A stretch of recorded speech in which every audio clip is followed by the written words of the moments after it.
If you are interested in enlightenment, we will immediately bring this to you. If you are not interested, we will explain the whole science, inspire you and make you interested in enlightenment science. We need to cater this enlightenment science to the whole world wherever they are. Because enlightenment is the birthright of all human beings. Kailasa is responsible to provide that to all human beings.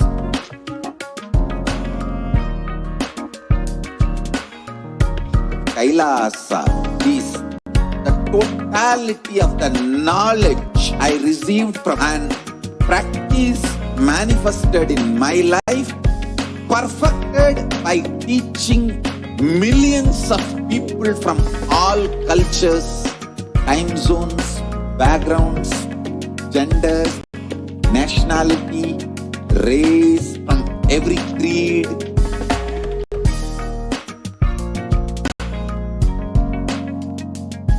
So this absolutely perfected knowledge available to you, served to you in your home without even you moving out of your couch, free of cost.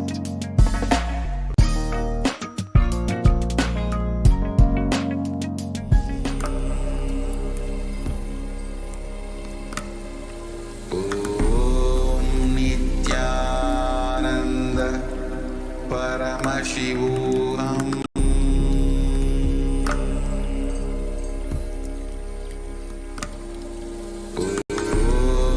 Nityananda Paramashivam.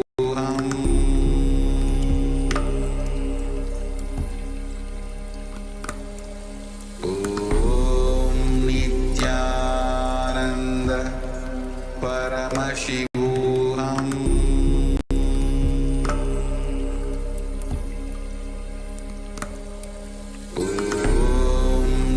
Nityananda Paramashivam.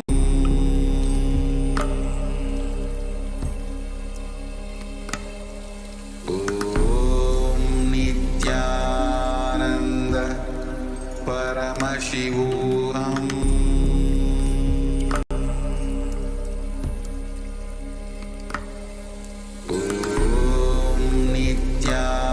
Nityananda Paramashivam.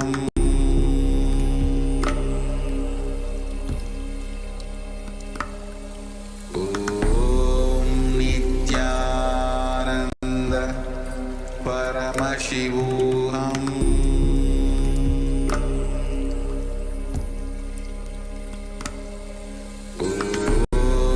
Nityananda Paramashivam.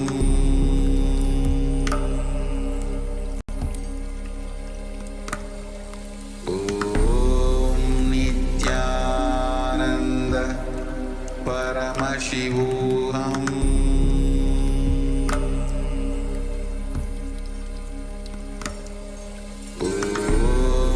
Nityananda Paramashivam.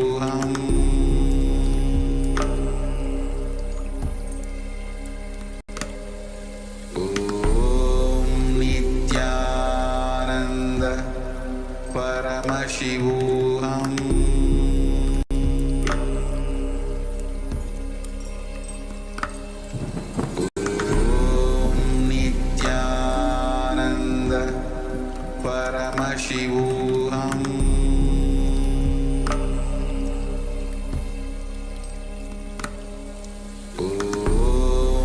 Nityananda Paramashivam.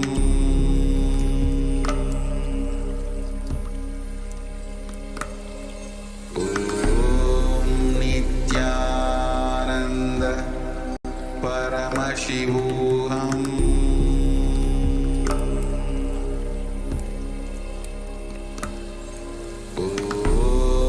Nityananda Paramashivam.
Nityananda. Welcome back, dear viewers. Now, yes, seeing a lot of you who have been commenting and a lot of people who have been sharing this with us.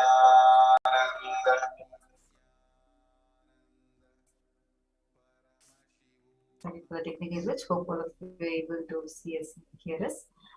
Actually, just wanted to share with all of you that yes, this Adi Kailash ship is open for all of you.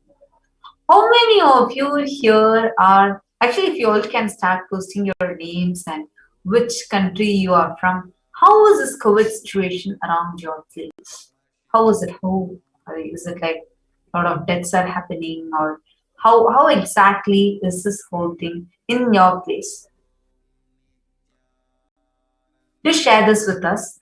You can just leave it in the comments, in the comment section. You can post it as comments under this YouTube video. What Swamiji is doing is something phenomenal than like anyone can comprehend of. You all the people that are watching us right now, look at your own workplace or your own decisions that you're making in life or your own countries. How many of them have started curbing down their services? How many of them have already started thinking of withdrawing as much as possible and like closing their doors? They might be charitable, but not completely opening to help people. You will just look at your own places. You would be understanding what we are sharing. Did you know more than 40 million people in India are homeless? Homeless. People don't have a place to stay. And this is in India. And so many countries have shut their doors to India. But despite that being the place where persecution had happened, despite that whole country persecuting the avatar, the supreme pontiff of Hinduism, still out of his utmost compassion, just to save humanity, he has opened his own homes, his very own homes, just to save humanity. How do all of you feel regarding this? You all can actually interact with us in the YouTube live chat. I'm seeing a lot of you, Manjari Shukla, Rangarajan Rajanaya, Ma Nitya Maha Agraganyananda, and Kumaran, Krishna Mudaliar, Bhuma Devi, Pratik Shivaj, Angela McCurry, Joseph Price, and Shivayuda, and Lina Forbin, Sumi Muraliaya, all of you. Just imagine at this point in time, as we all saw in the news, not just that countries are shutting down and everybody's insecure, unsure of what is lying ahead in the future for them. And hence everybody out of that insecurity is first wanting to protect their lives and not wanting to take that risk, and people are all wanting to shut down any kind of services that they can offer or any of these sort. People are closing their businesses, all vacation centers are closing, and countries are blocking flights, closing borders to another countries. So many such things are happening at this point in time. When Swamiji has opened the doors of Kailasa to provide protective, preventive care facilities, even when government officials have announced, telling that it has to be, home quarantine, etc., there was Swamiji who told the truth to the world that it's impractical to have home quarantine. How are you going to quarantine when you're going to be interacting with people who have COVID? Actually, that is the exact reason why instead of home quarantine, now 18 districts in India have started quarantine centers. Absolutely. Just as you all saw, just 18 districts in Maharashtra alone have shut. They have all opened down quarantine centers, and they've all stopped home quarantine. And also, but it's extremely late. The decision came up only on 25th of May, 2021. But the decision is too late. So many lives are already lost. still continuing to be lost. But Swamiji had opened up this, had announced about this, prepared for this. So many, for accommodating so many people, at least 3 years before. Swamiji started in 2019. Swamiji started telling about, actually from 2016, Swamiji is emphasizing again and again to save water, to do our own organic farming. And Swamiji was continuously telling that we have to do vertical gardening. And the degree to which that actually mattered for current day humanity, it is astounding to remember that now, because I'm seeing how this is exactly what is the only solution. Understand Swamiji is the only hope for humanity. Actually, all of you can tweet with this hashtag, only hope for humanity. All of you can tweet how you are feeling about this, telling how Swamiji is the only hope for humanity. I request the NTV operator to kindly project this hashtag. Hashtag only hope for humanity. I repeat, hashtag only hope for humanity. Use this hashtag and tweet how you are feeling about what Swamiji is sharing, what Swamiji is showering upon us is the only savior. Actually, all of you need to know. So in 2016, Swamiji is emphasizing so much on, we starting to do our own gardening and our own farming. In 2019, Swamiji started preparing everyone, telling every Adinam in India to start cultivating large lands, telling we are going to be doing Annadan in a huge mass level, much more than all of you can imagine. People didn't understand. But just because Swamiji said, many of the Adinams started it. In 2020, when the pandemic was still considered as an epidemic by the WHO, and that's how everyone knew it, there is something happening in China, and that's all people knew about it. At that time, Swamiji had a meeting with all the Kailashians and said that this is not a small epidemic, like how the media is trying to portray. The deaths are much, much more. The way it's going to happen, people are going to die on road. People are just going to be dropping dead on the road. And all of us are going to be seeing all those happening. So it is Kailasa's spiritual responsibility to be a hope, be the savior for humanity at this time, to take responsibility for humanity at that time. This was an early start of just the epidemic. It was not even considered as a pandemic at that time. Swamiji said, all of us need to start stocking a lot of grains, start cultivating a lot of vegetables, a lot of food items, build huge infrastructure ready to be able to accommodate huge people. None of us understood, because at that time the Adinams were still closed to public. Nobody had access to it. And not just that, it was not even the whole pressure of the pandemic or the whole the gory future that was laying ahead was not even smelt by any of us. It was, yes, there was a pandemic, but not to this degree. Actually, it was not even, if you remember, it was just in the early time where I think it's in the month of Jan, Feb, where it was still considered as an epidemic. I remember this so clearly because just that morning I was reading a news article and it was talking about the virus, and like people started warning about it, and that's when like very few cases were identified, and people were identified with such cases in the US and India and very less number of countries, and it was still considered as an epidemic, but it was considered as an epidemic, and WHO started warning about it. So I was just looking at that article, and in very short span of time, I heard that Swamiji had conducted an Adinavasi meeting, and the Adinavasis were sharing that this is what Swamiji had shared. Nobody could cognize what Swamiji was telling, because see, when you're looking around and everything seems to be fine, but Swamiji knows the future. That's why he was warning in the early of 2020 itself that people are going to be dying on road, people are going to be hungry, and we need to be providing them food. And Swamiji also said that it's even water would be not safe, it's going to be contaminated. So we need to be providing all this completely free of cost as a service to humanity. First, something that is unfathomable for us.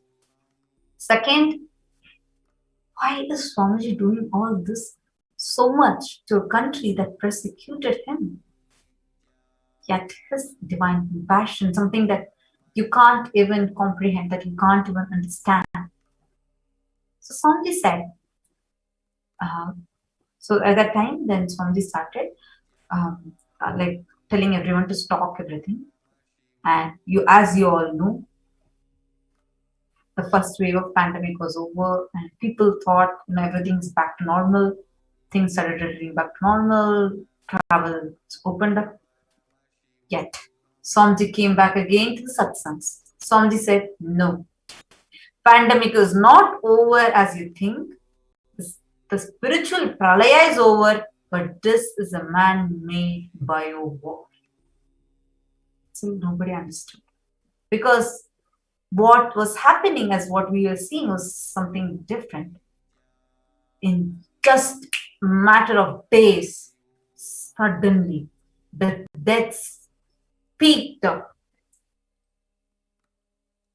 Horrendous news started pouring in from different directions. Again, it was exactly like what Swamiji warned us.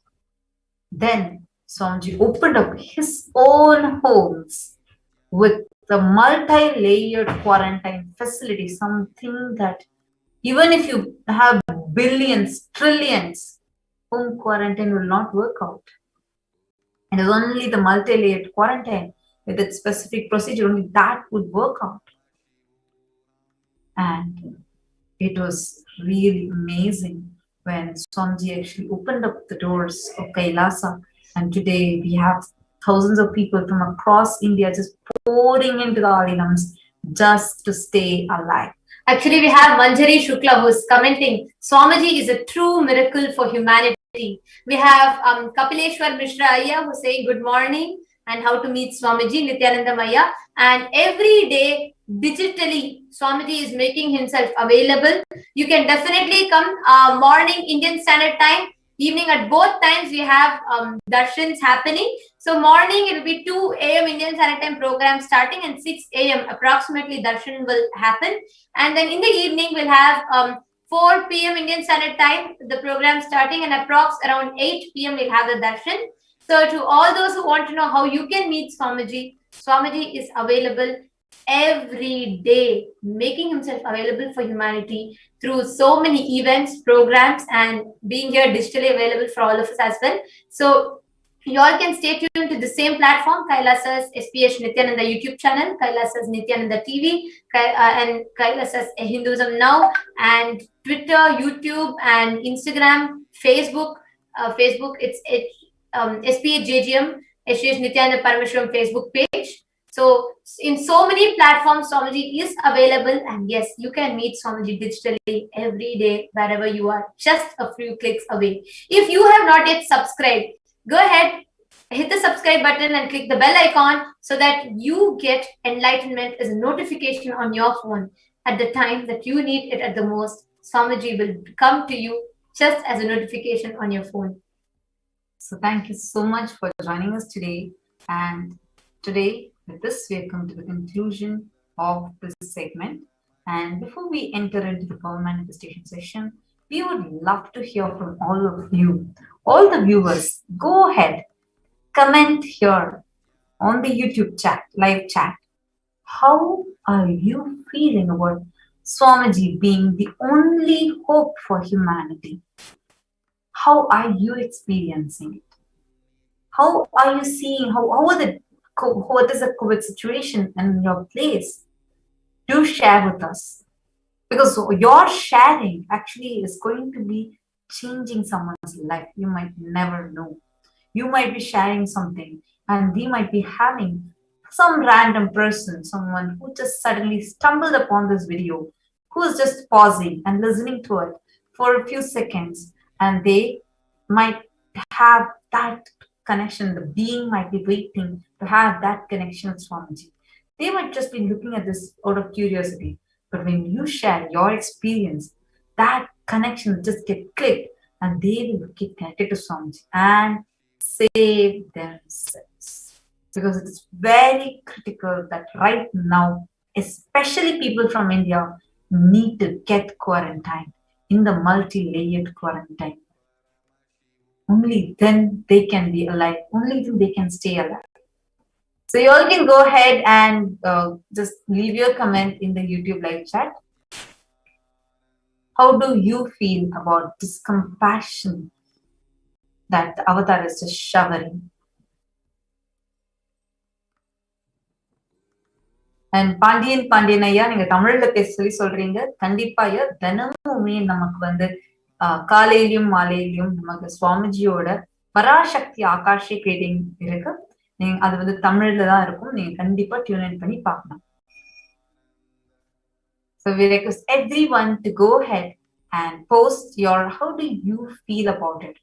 It might be just a few words that you would be describing it in, but understand your experience has a power, and that power is really needed right now because it can save lives. Do not underestimate it. The power of your words, the power of your sharing is going to actually be saving somebody's life.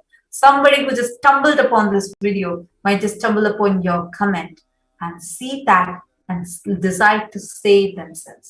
And all the people who are watching, if you're from India or any other South Asian countries, you can come and join us. You can come and join us just to save yourself. Come and quarantine yourself in our Kailasas. Do sign up at kailasa.org/Kailasa Care. Rangarajan Rajanaya sharing Ma Nithyanandam.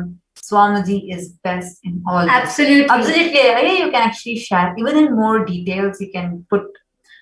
You can actually elaborate. Actually, you can even share. How does it make you feel? Like, see, one is Swamiji cosmically being available, even physically, even when opening the quarantine. It's not just the compassion. It is just one aspect of it.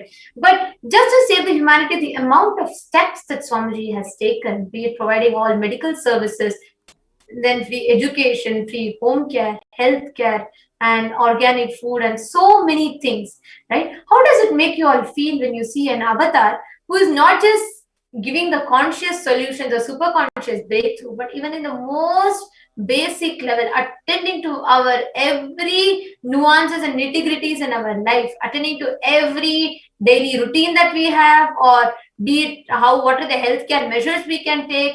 In every level, Swamiji is extending himself, taking huge steps, making himself available for the humanity, just to protect humanity. Actually, Kapileshwar Mishra, you have posted how to meet him in his ashram. Please write to me in your email ID. Go ahead and email to us at contact@kailasa.org, and we will let you know how you can get connected to Swamiji. Go ahead and you can put. Prabjot Gill has posted, I'm in Canada. Around me it looks safe. Some people think that it's not real virus. A lot of confusion, but I trust Divine Guru Nithyananda. He will keep us safe. Prabjot Gill, thank you so much, Mom. Thank you for that comment. And glad to know that it's safe. But just wanted to let you know also, just Swamiji has warned all of us to stay safe, stay alive. Staying alive is the only purpose for us, and you can ensure that. Rangarajan Rajanay has posted, Swamiji is doing everything possible to save humanity and give them the superconscious breakthrough. Gratitude, Swamiji. Absolutely, Ayya. Thank you so much for sharing all these with us. And you all the viewers also can go on sharing.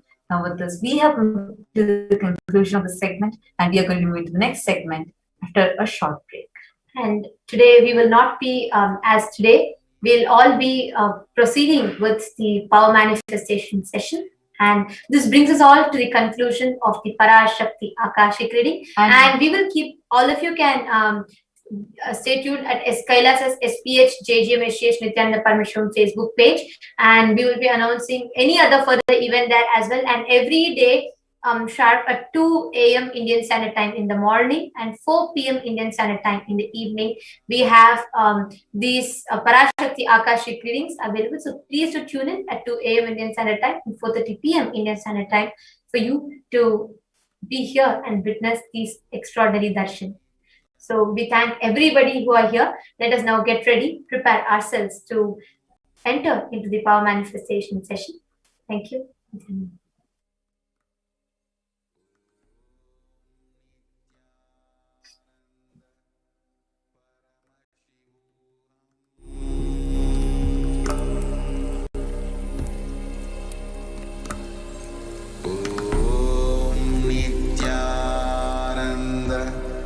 Paramashivam.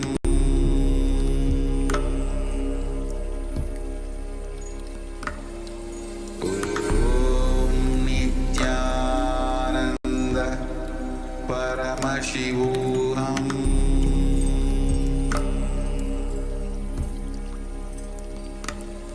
Om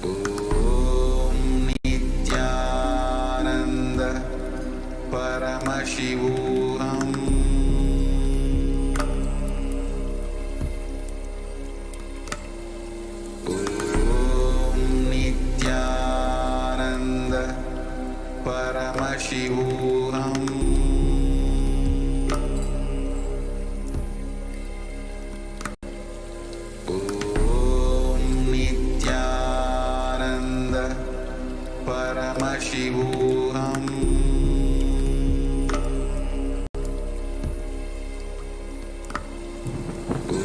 Om Nityananda Paramashivam.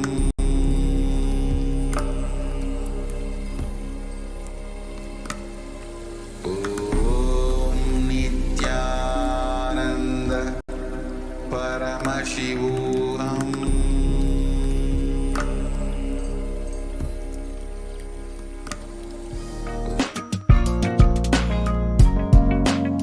We get you health. We get you ability to build beautiful relationships in your life. We get you direct spiritual support, and we make sure you become wealthy.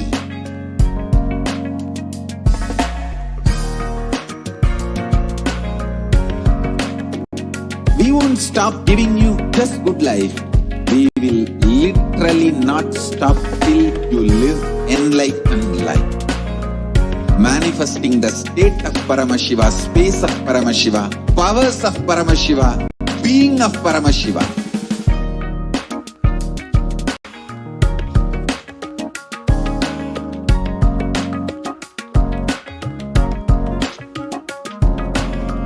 Whole world should become e-Kailashians. I want the whole world to know Hindus have something great to contribute to the world.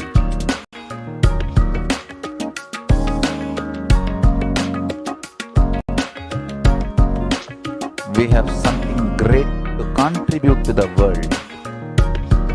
Let us do that.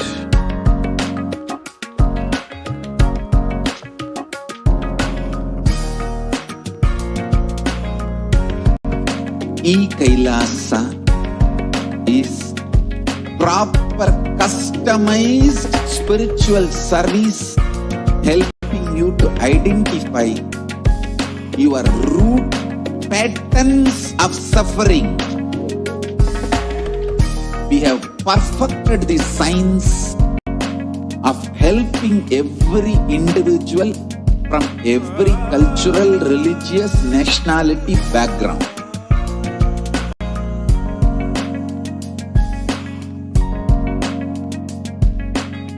You will have lowest reactionary assumptions, highest awakened response, alive response for life continuously.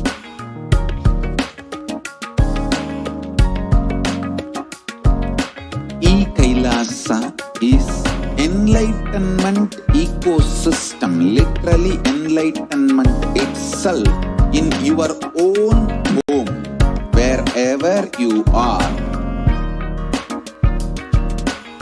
Proper customized spiritual service helping you to complete with your life negativity, withdrawal from life, self-hatred, self-denial, self-doubt, so much of tiredness, laziness.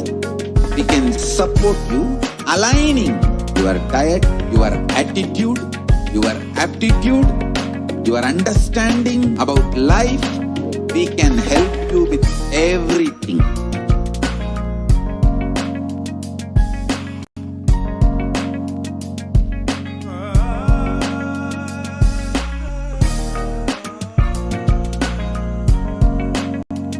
If you are interested in enlightenment, we will immediately bring this to you. If you are not interested, we will explain the whole science, inspire you and make you interested in enlightenment time. We need to cater this enlightenment science to the whole world wherever they are, because enlightenment is the birthright of all human beings. Kailasa is responsible to provide that to all human beings.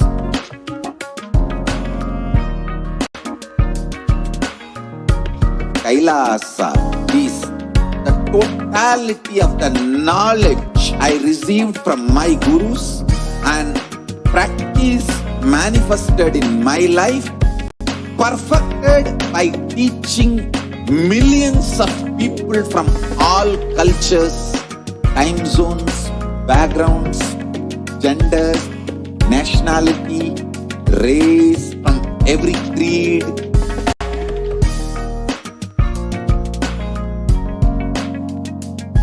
So this absolutely perfected knowledge available to you, served to you in your home without even you moving out of your couch, free of cost.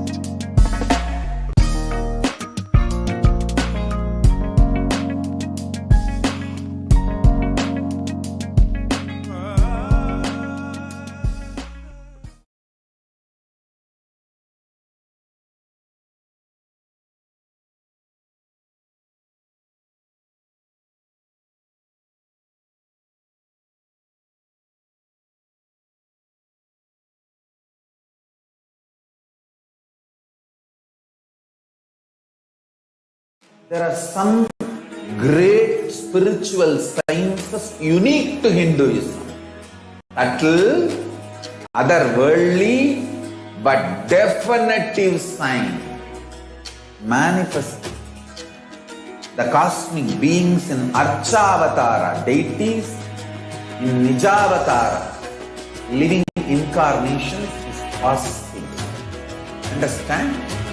Kriya Pada of Vedas and Agamas elaborately explain the whole science of making the cosmic beings manifest in Archavatara, deities and Nijavatara, living incarnations, both.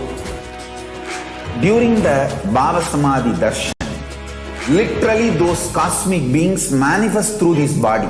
Just like how they manifest in Archavatara, deity, they manifest in Nijavatara, Pratyakshavatara, and give you all the boons you ask, bless you. You see, each God is an independent intelligence to lead you to enlightenment. Each God is a bridge for you to achieve the Shivatva, the ultimate Shiva consciousness. Krishna is the bridge for you to achieve the Krishna consciousness. But Shiva consciousness, Krishna consciousness, all consciousness is one and the same. Ultimate consciousness only. So that energy itself completely expresses. Just like Radhika, when I see my own sweetness in the mirror, I become eager to taste it. I find that the only way to relish the sweetness is through the constitution of Sri Radhika. Bhava Samadhi Darshan is a window to the infinite expanse of consciousness, allowing us to glimpse the formless in a way that we can understand. It cleanses the karmas of lifetimes. It awakens our biomemory to the space of Paramashiva, the ultimate consciousness, and creates a deep and lasting transformation in us.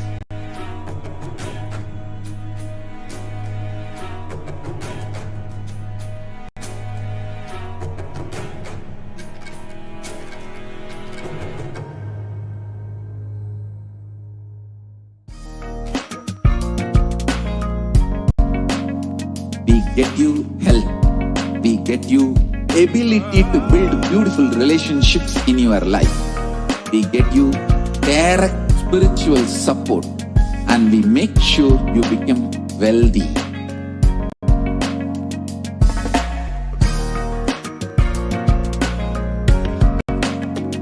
We won't stop giving you just good life. We will literally not stop till you live enlightened life. Manifesting the state of Paramashiva, space of Paramashiva, powers of Paramashiva, being of Paramashiva.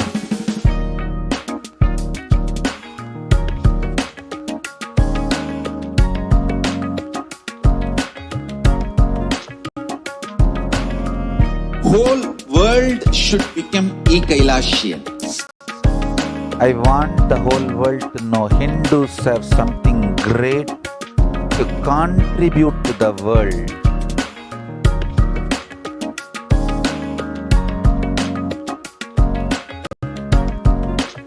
We have something great to contribute to the world. Let us do that.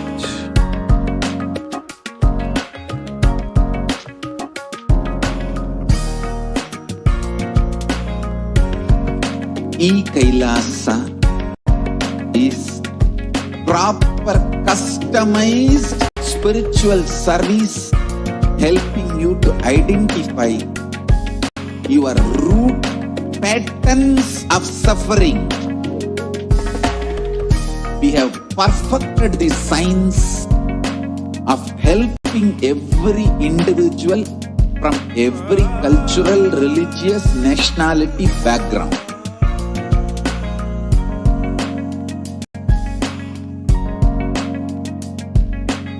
You will have lowest reactionary assumptions, highest awakened response, alive response for life continuously.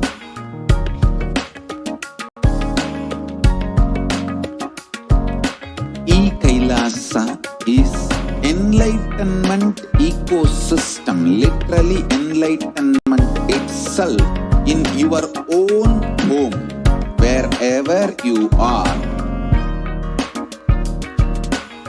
Proper customized spiritual service helping you to complete with your life negativity, withdrawal from life, self-hatred, self-denial, self-doubt, so much of tiredness, laziness.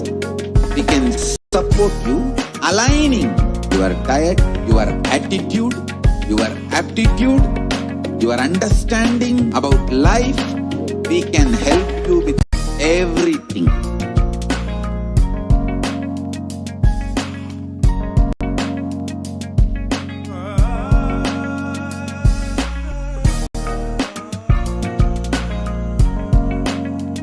If you are interested in enlightenment, we will immediately bring this to you. If you are not interested, we will explain the whole science, inspire you, and make you interested in enlightenment time. we need to cater this enlightenment science to the whole world wherever they are. Because enlightenment is the birthright of all human beings. Kailasa is responsible to provide that to all human beings.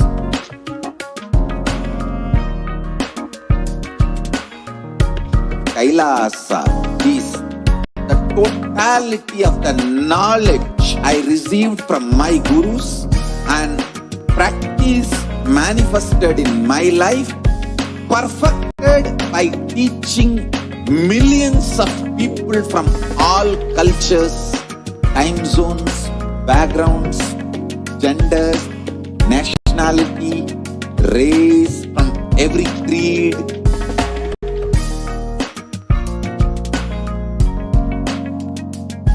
So this absolutely perfected knowledge available to you, served to you in your home without even you moving out of your couch, free of cost.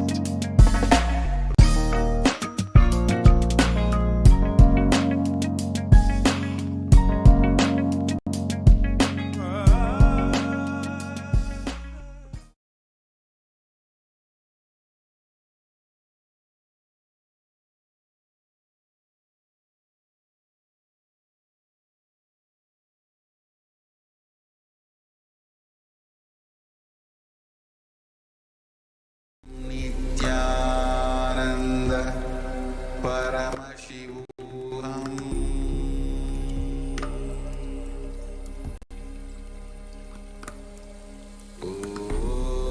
Nityananda Paramashivam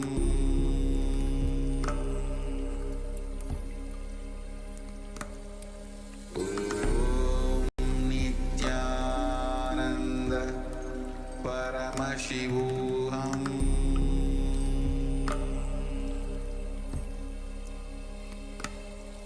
Om Nityananda Paramashivam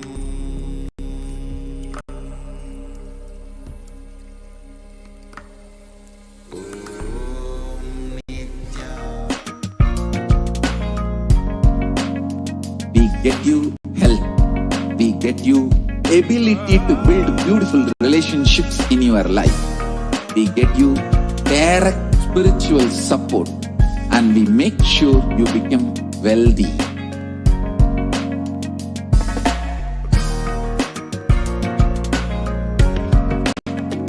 We won't stop giving you just good life. We will literally not stop till you live enlightened life. Manifesting the state of Paramashiva, space of Paramashiva, powers of Paramashiva, being of Paramashiva.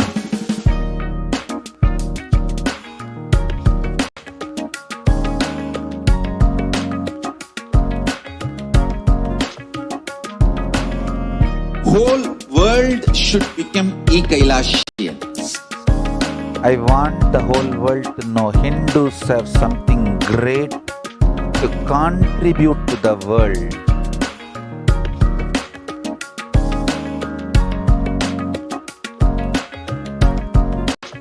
We have something great to contribute to the world.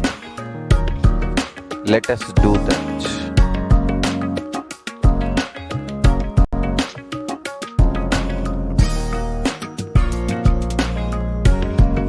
E-Kailasa is proper customized spiritual service helping you to identify your root patterns of suffering. We have perfected the science of helping every individual from every cultural, religious, nationality background.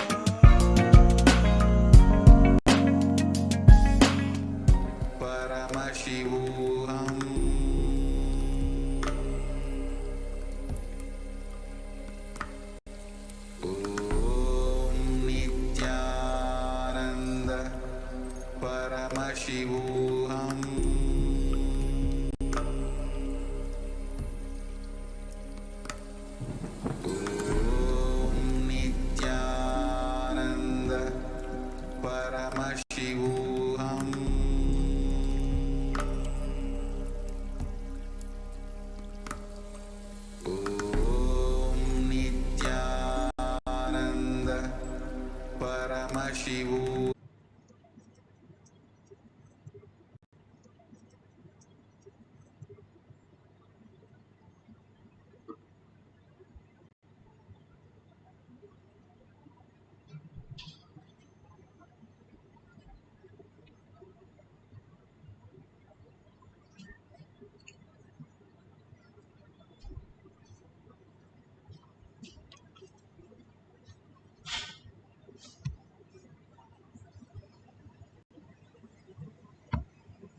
Annual, under the guidance of Supreme Pontiff of Hinduism, Jagadguru Mahasannidhanam, His Divine Holiness, Bhagavan Nityananda Paramashivam. Let's start with the Sadguru Vandanam. Nityanandam Paramasukhanam Kevalam Jnanamurtim Dvandvatitam Gaganasadushnam Tattvamasyaadilakshmyam Ekam Nityam Vimalamachalam Sarvadi Sakshibhutam Bhavatitam Trigunarahitam Sadgurum Tam Namami. Let's go through the disclaimers. Security measures. No photography, video, audio recording. Important cautions.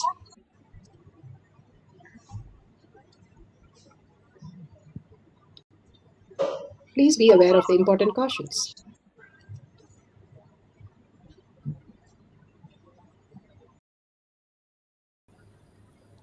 Power manifestation is cognitive shift, raising your frequency, not work.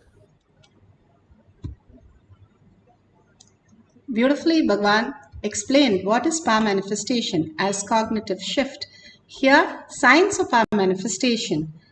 Science of power manifestation is authentic, time-tested, scientific, and foolproof. It is called science because it is repeatable and doable for anybody if following all these steps, and evidences to show that it is a science. Shastra Pramana, scriptural evidences. The eternal unchangeable truth revealed in the source scriptures, the Vedas, and the Agamas. Apta Pramana. Aptas are the human beings who on the planet Earth experience the superconscious breakthrough, manifesting all the powers of Paramashiva. The Aptas are the experience of the Rishis, Munis, Ganas, Nainamas, Alvars, Siddhas.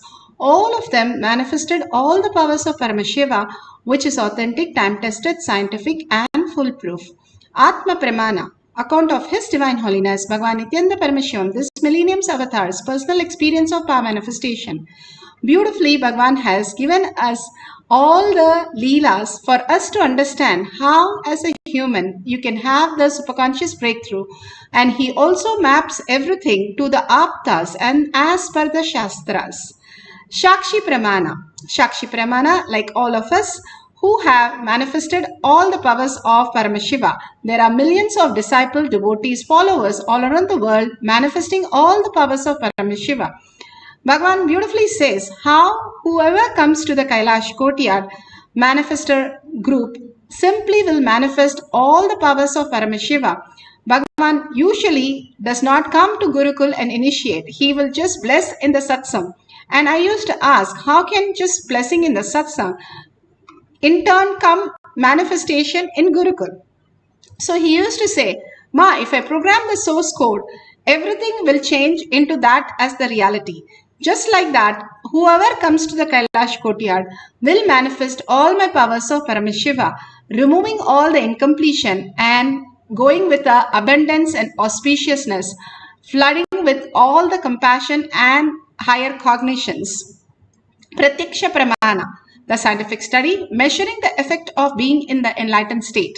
Again and again, we have proven scientifically that the disciple, devotees, followers, or Bhagavan himself and Balasans have gone through the scientific study where it clearly shows they are in the thoughtless space. Let's go to the Shastra Pramana.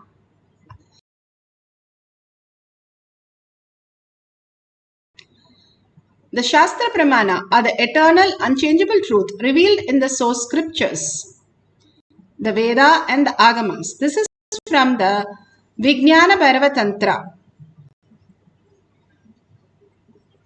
This is from Shiva Samhita 5.7678.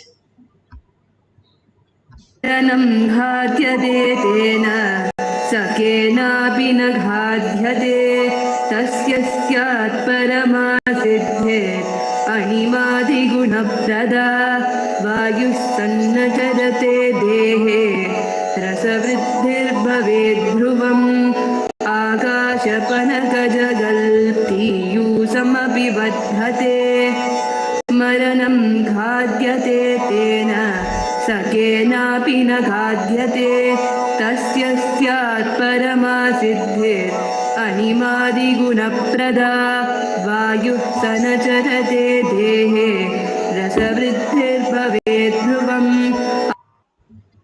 गजगलपीयूषमपि वर्धते. This is from Shiva Samhita for the scriptural reference for Ashtamaha Siddhi, power of increasing the quantity of the water in the vessel. Bhagavan beautifully explains, Paramashiva explains, death is eaten by him, he is eaten by none. He manifests the highest power such as Ahima, Lahima, Mahima, all the Ashtama Siddhi. The Vayu, the wind energy, moves equally throughout the body. The juice of the body also increases Rasa Vriddhi. The nectar exuding from the eternal lotus, Akasha, Panakaja, also increases in him.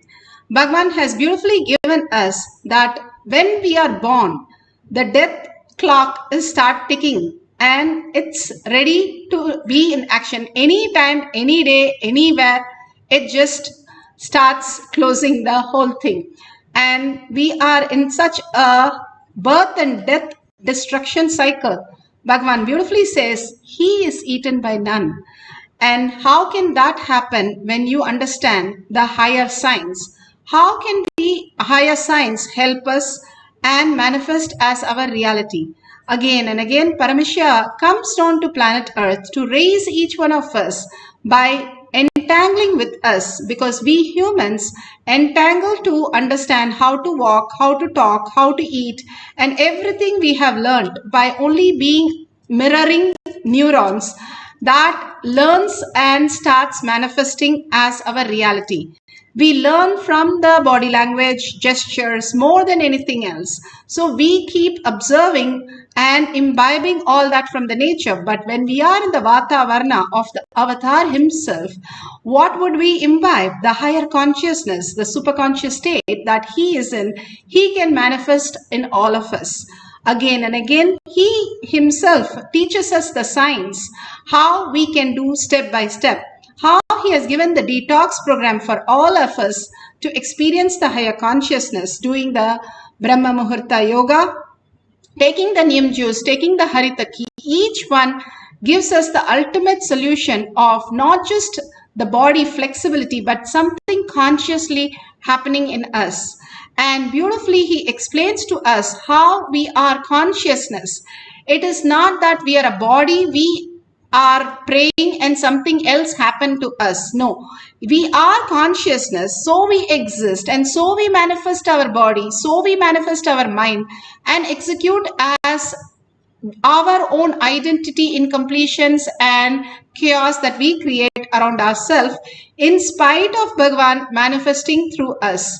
Beautifully, Bhagavan says a story where Krishna, one day, Arjuna had come to his house and Arjuna was sleeping, and Krishna tells the Rukmani to go and wake him up, and she went and never came back. Then Narada goes and he also doesn't return. And then Gopikas come. Gopikas also come and they go, they don't return. Krishna is so curious. What is that which is happening?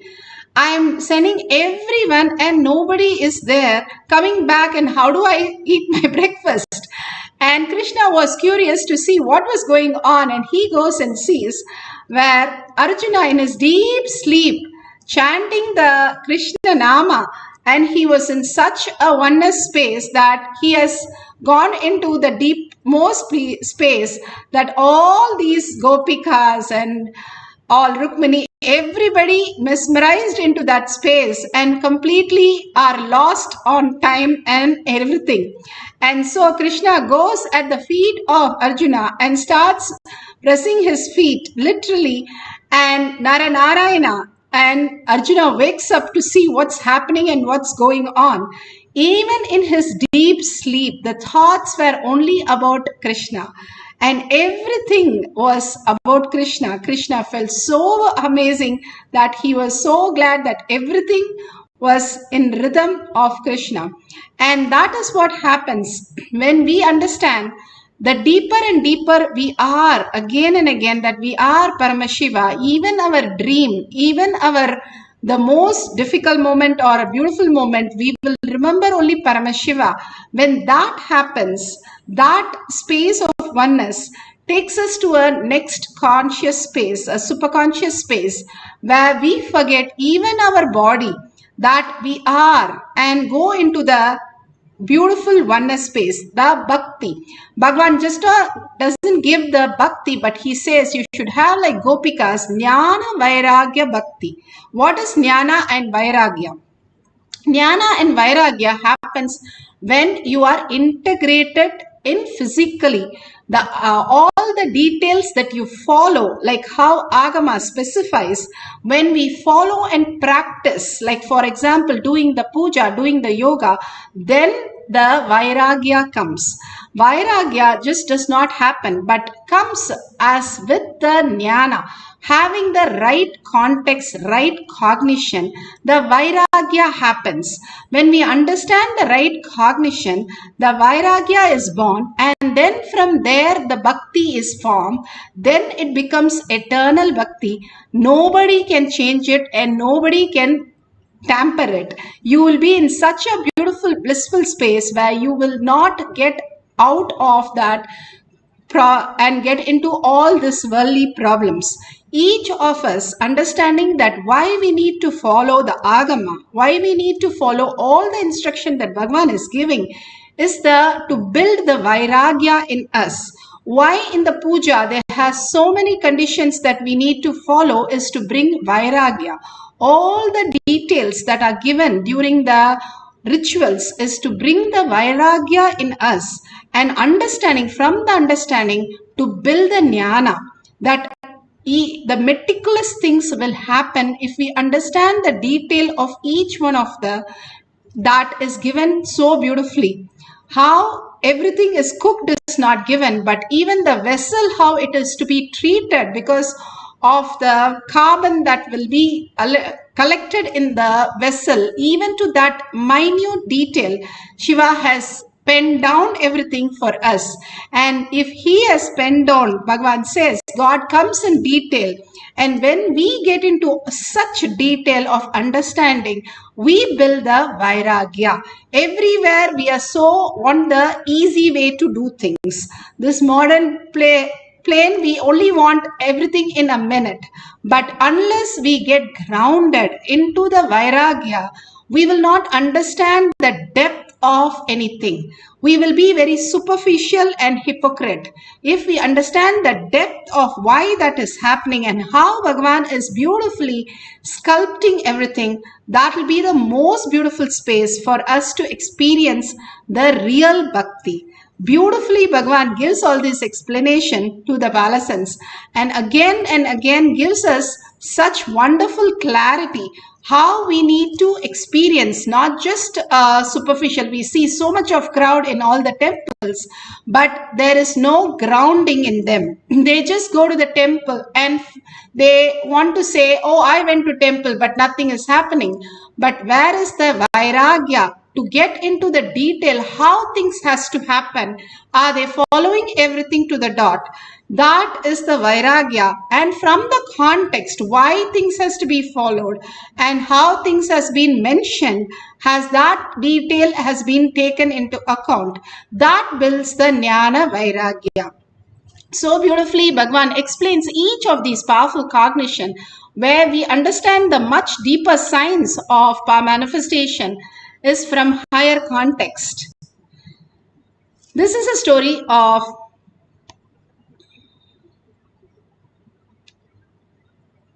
Manikavachakar. He belongs to the 9th century and this is from the Periya Puranam. And here Manikavachakar, how he went and bought all the money that king gave.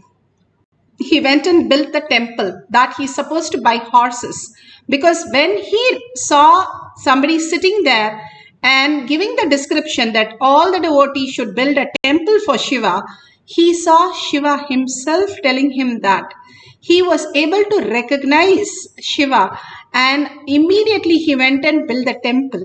He did not bother about anything everybody said. The king will hang him, king will give him a royal imprisonment, but he did not listen. And then king came to know this, and he sent his men to go and get him to imprison him. But Shiva says, okay, I will get the horses. And he comes in such a beautiful space with such a handsome way, and he comes on the horses to the king and say, here are your horses. Why did you put him in the jail? And king releases him, but the horses, he doesn't stop there. The horses became foxes and went and bit the horses, which were original horses also, and killed them and ran away. Why he would do all these leela? To showcase Manikavachkar space. Simply Paramashiva is interested only in the space, bringing the best of the devotees. He is more interested in the devotees than we are interested in him. So he brings the best in Manikavachkar by bringing him again to the king. The king asks, what did you do? Again he imprisoned him. Then it floods there, and he comes to Vaigai and showcase to how he got hurt from the king, because king hit him because he was not carrying and fixing the flood. Shiva himself came down and he did not do anything. And king experienced, and all of them experienced that hurt when the king hit Shiva, who was in disguise as a normal person, to showcase how the oneness exists, how Manikavachkar is an ultimate soul, and king surrendered and said, I will release him, and simply the flood became normal. If we understand how the land works, how the consciousness works, how the 5 element works, when Bhagavan himself comes down as in human form, how we need to hold that space. We are the most lucky people to experience the avatar in this millennium. We have heard about Rama and Krishna, but never experienced. But here Bhagavan himself has come down in human form, initiating all of us. That is the most biggest blessing for all of us to experience the oneness.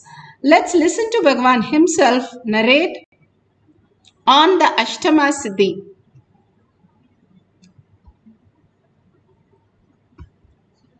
Atma Pramana.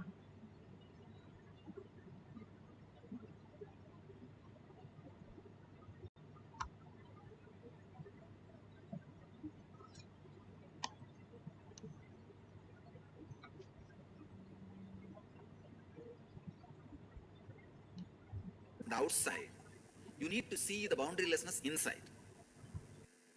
The nameless, formless, boundaryless experience had to be experienced inside. Only then it can penetrate your eye and appear outside. Understand the science of the meditation? Understand the science of the whole process? So first, see it inside. Close your eyes. Just be boundaryless inside. See, all your thought starts with a basic idea of your boundary. Unless you have an idea about you, you can't have thoughts. You understand? For example, if a thought comes, for example, let me go and eat. Means immediate. It means what? You have an idea of me, boundary. So, unless there is a base, you can't have a thought. So any thought happening means you are feeling you have some boundary. Relax from that. Understand? No. Just relax. Constantly relax. Suddenly you will see inside itself you will have the idea of boundarylessness. Then open your eyes. Whatever you are seeing, maybe different color, different shade, different light, different thing. Do not name them. Do not name. For example, this shade, this size is computer. This size, this shade, table. This size, this shape, tablecloth. This size, this shape, throne. This size, this shape, Swamiji. Don't name. Just do not name. Gaze just with that boundarylessness inside. If you are able to catch what I am saying, little subtle thing. When I do the process, you will understand. I'll make it happen. When I do the process, I'll make it happen. You can say these are all the breaking the ice. breaking the ice. First, inside be boundaryless. Then, when you open the eyes, do not label anything. Whatever you are seeing in front, you don't have to concentrate on me. Please understand, you don't have to center yourself on me. You can look at anything. Just look around. Just do not name. Look at everything. Do not name, that's all.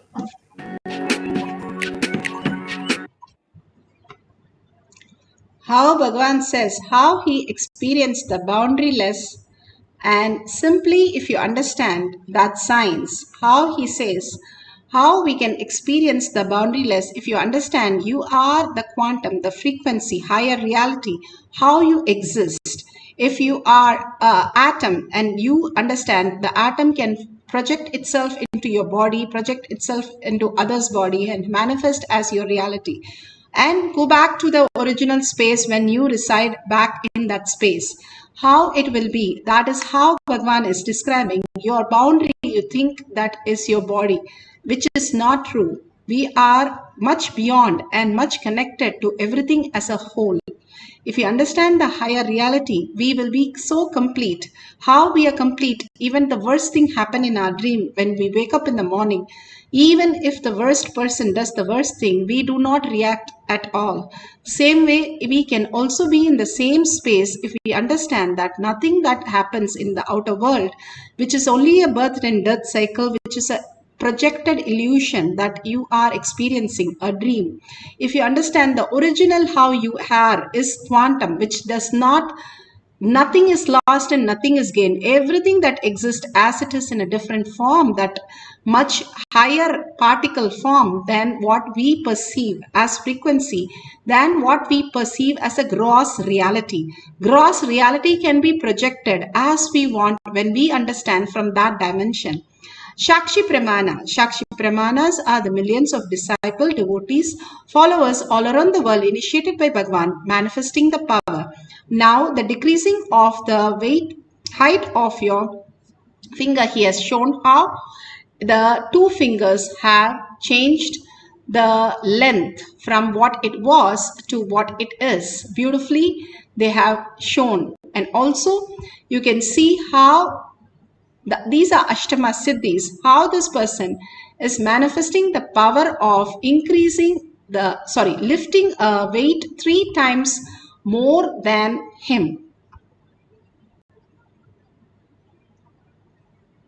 As you can see, Srinivasan Maharaj has lifted. I don't mean to be a stickler for form and all this, but when it comes to training, form is everything. You're going to get much more power if you have like exact form. And I can say his form was not correct, but it didn't matter. That's what's shocking, is that you were able to somehow muster the strength without having the correct base. And Srinivasan Maharaj is just 54 kgs, and he has lifted over 115 kgs just like that without any effort. These are the Ashtama Siddhis that Bhagavan is talking about, where the increasing, decreasing, all that which can be manifested as our reality. Again and again, Bhagavan gives us beautiful understanding how we can decrease ourselves, how Hanuman increased himself and flew across and became such a small thing, then went into the demons and came out of her and said, yes, I've done the whole thing. Now leave me and I have to go and see Sita. He became so small like an atom. He grew like so big that he was able to cross the ocean just by the mantra, the Ramanama. Such a beautiful space, the Ramanama leads to the highest reality, more than Rama, Bhagavan says. The Namas have such powers, how it can manifest the ultimate reality. Here, Bhagavan gives the beautiful guidelines for us to understand the more reality, how we can manifest. If you have a cell phone, please record the whole thing. These powers especially are very physical powers that you can really see it in your camera. And if you have the Jnananjan in your Kantamala, you can apply in your third eye and your temples. And if you don't have, that's fine. You can apply the Bhasma. And also if you have the turmeric, apply every night so that you can experience that beautiful detox and experience through the third eye all the powers. Bring the awareness to your third eye and place the you can increase the size of your finger, and you can measure it and clearly see how it is growing higher. Or if you do not want to do anything with this, you can even have a cup of water and increase the cup of water. But if you can do this, that will be beautiful. You can make a marking of your fingers, how it is both exactly same, and then start working with your fingers and trace your fingers and see how it can grow. And simply all this, make sure it is completely done authentically. The measurement is taken 2 to 3 times so that you don't miss anything and there is no doubt which is created. The power manifestation, only thing we have to take care is no external inputs or any of the tampering of the data, because again we think logically we have to do something. Logically nothing we have to do. That is life. Bhagavan says for life you don't need to think, you don't need to eat. Then how do we exist? How the superconscious being existed, all the 9 Mars, Siddhas, how they were able to make prana as their food, and how they were able to live beyond sleep, beyond food. Arjuna was a Kutakesha, Lakshmana was a Kutakesha. Kutakesha means somebody who does not sleep. So these were sciences which were happening again and again. And how is that we can experience that? How is that I can learn that and make it a science? That is what Bhagavan is guiding by Ashtama Siddhi.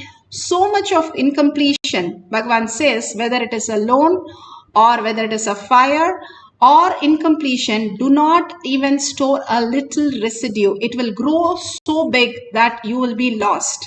Again, you lose your body, and again you have to come back to the body, physical body, to experience enlightenment. Again, we have to beg and come back. We have done so many times. Let's use this more smart and listen to Bhagavan how we can manifest all these siddhis, not by Shakti, not by any of our effort, but simply just merging the identity into Bhagavan, and Bhagavan will manifest through us as our reality, as Shaktis.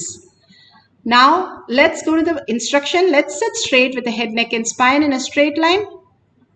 And bring your awareness to your third eye again and again. Live manifesting through your third eye. Do not live with your lower 3 chakras, which is always causing the parasites to make decision in your life.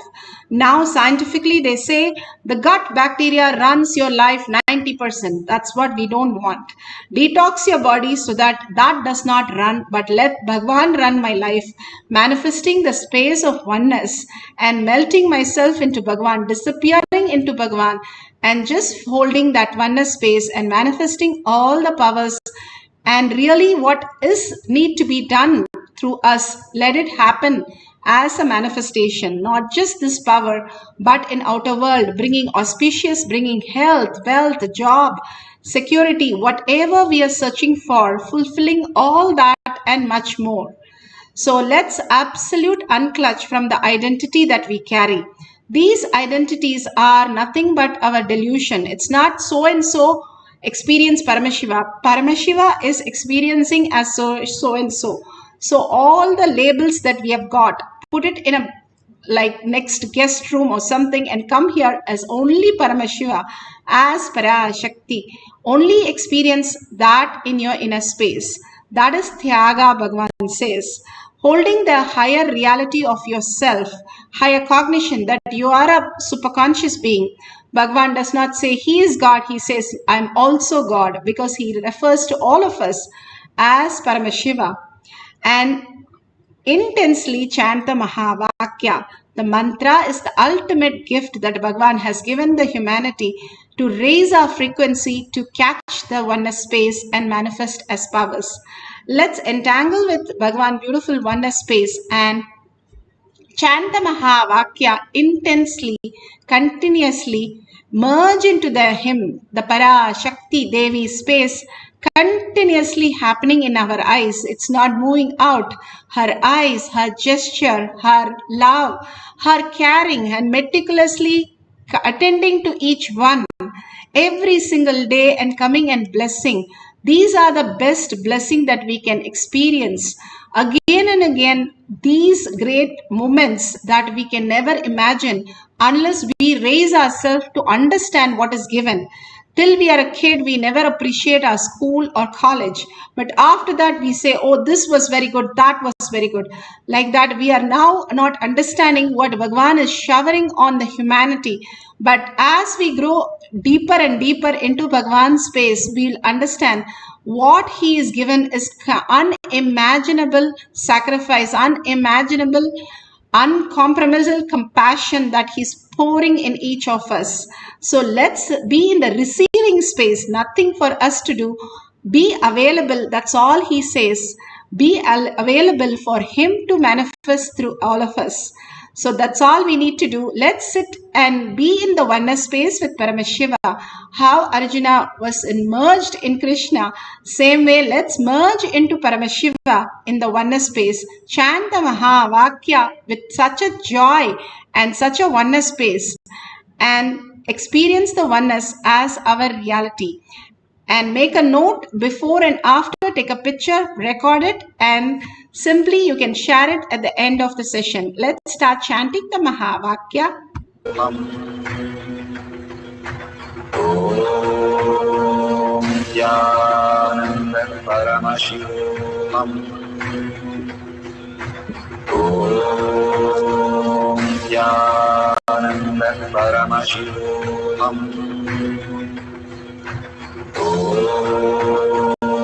Jnananda Paramashivam. Om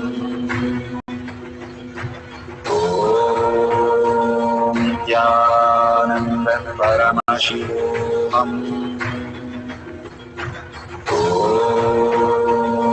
Jnananda Paramashivam. Om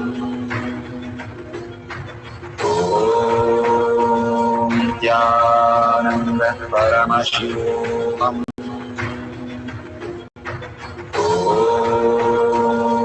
Jnananda Paramashivam. Om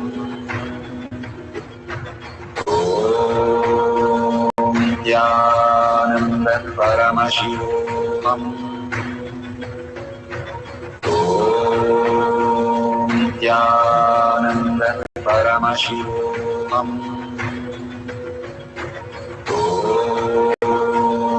Jnananda Paramashivam.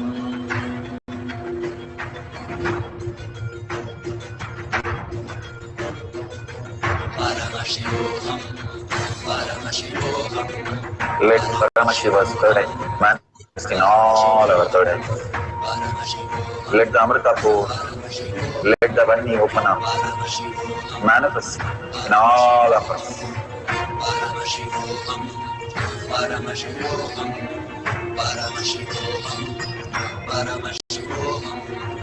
Let Paramashiva overflow, manifest the powers in all our third eyes. Om Jnananda Paramashivam. Om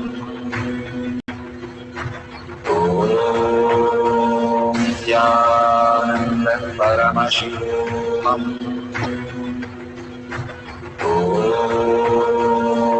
Jnananda Paramashivam.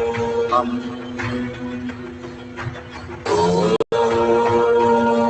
Jnananda Paramashivam. Om Jnananda Paramashivam. Om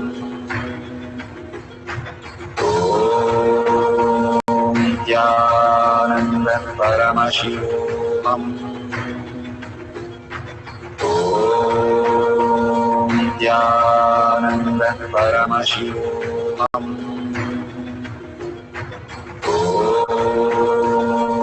Jnananda Paramashivam. Om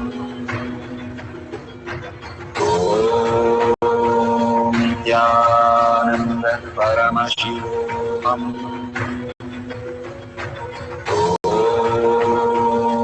Jnananda Paramashivam. Om Jnananda Paramashivam. Om Nityananda Paramashivam. Om Nityananda Paramashivam. Om Nityananda Paramashivam. Om Nityananda Paramashivam. Om Nityananda Paramashivam. Om Nityananda Paramashivam. Om Nityananda Paramashivam. Om Nityananda Paramashivam. Om Nityananda Paramashivam.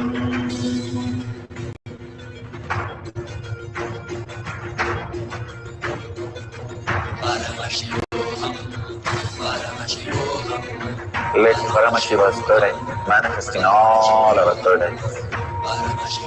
Let the Amrita pour, let the Varni open up.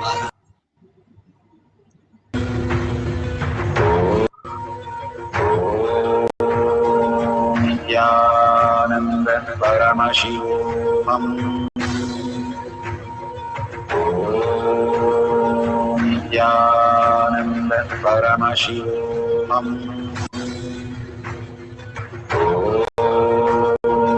Nityananda Paramashivam. Om Nityananda Paramashivam.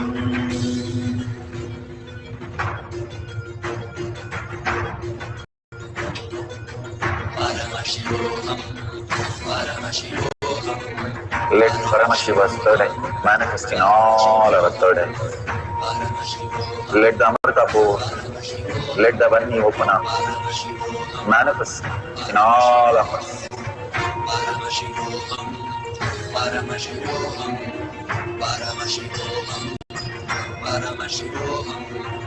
Let Paramashiva overflow, manifest the powers in all our third eyes. Om Nityananda Paramashivam. Om Nityananda Paramashivam. Om Nityananda Paramashivam. Om Nityananda Paramashivam. Om Nityananda